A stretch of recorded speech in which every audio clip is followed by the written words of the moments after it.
Welcome back to the Sports Source. This segment brought to you by the Topoko Lodge. There is no better time to head to the Topoko Lodge than on a river release weekend, and one of those is coming up next weekend, October 24th, and of course November 14th. They have another one. Give them a call or book your mountain getaway online at topoko.com this week. Also, you can check them out on Facebook. Lots of pictures and videos for you to see.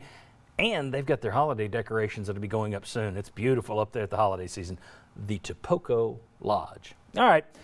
This is our wild card segment. Every week we're going to mix it up a little. I got two questions. First one's for Josh and David, and that's this. The fans want Harrison Bailey. I'm getting a lot of people, I'm seeing on message boards, radio. The whole thing is chuck the season. We heard this last year before the 6-game win streak. Chuck it and build toward next year. Give us the young quarterback. They owe it to the fans to do this. Coaches tend not to look at it that way. Is it in Pruitt and this staff's best interest to say, you know what, screw it, put the kid out there? Well, the question always comes up, what do you have to lose? Your locker room. They haven't seen much. I mean, I think he told the broadcast yesterday that Harrison Bailey took like 10 total snaps in all of camp.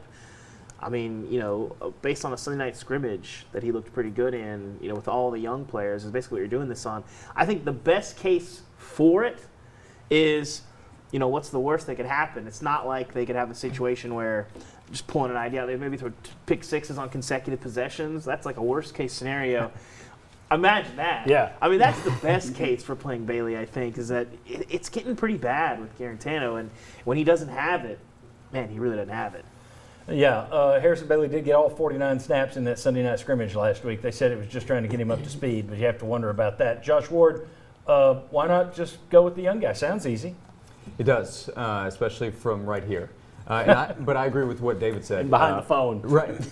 with the locker room, if it's obvious in practice that Harrison Bailey should not be playing, then he should not be playing against Alabama, in my opinion.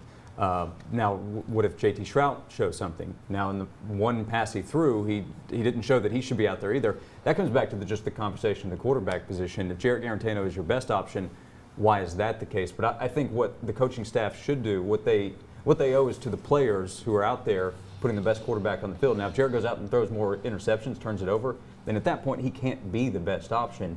But then you go to your next option that to this point has still not shown that he's a winning option. Well, I mean, last year you went to Maurer, who threw 5 picks in 75 passes and could have thrown more. So, it might not be that Garantano, well, it can't get any worse.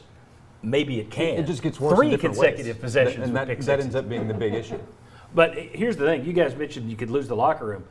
If you go young, and I'm not saying don't do it. I'm just saying if I'm a coach, I'm thinking this. I could lose more than that. I could lose my job. Because here's the thing. For all the fans saying, build for the future.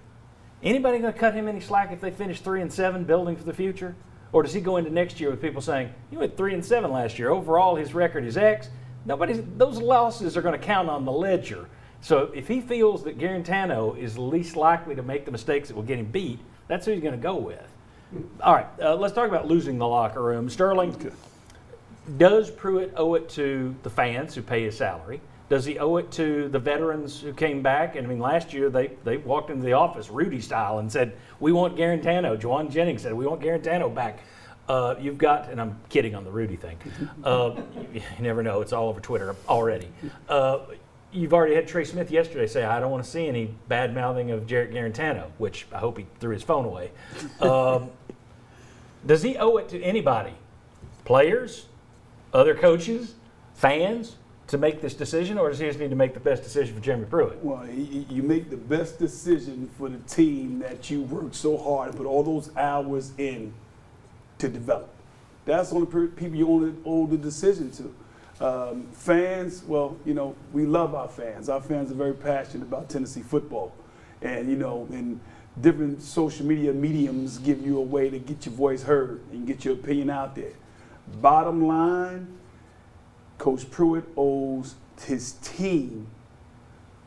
That's it. Jarrett Garantano is a senior. He's made some mistakes. It's things in practice that happen that gives him the opportunity to play. Now, I'm certain he's a better quarterback than he was this past Saturday or just yesterday. But, things happen with that position when you don't play well.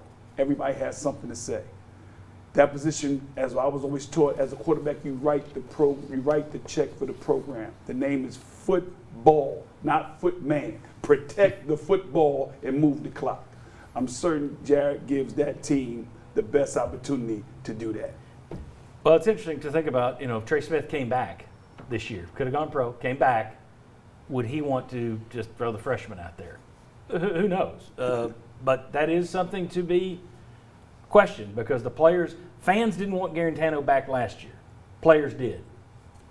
It's one that the coach is going to have to weigh. All right, when we come back, interesting stuff. I'm going to show you the offensive line grades from Pro Football Focus. I'm going to show you where opponents are attacking Tennessee's defense, and we're going to talk about defensive adjustments.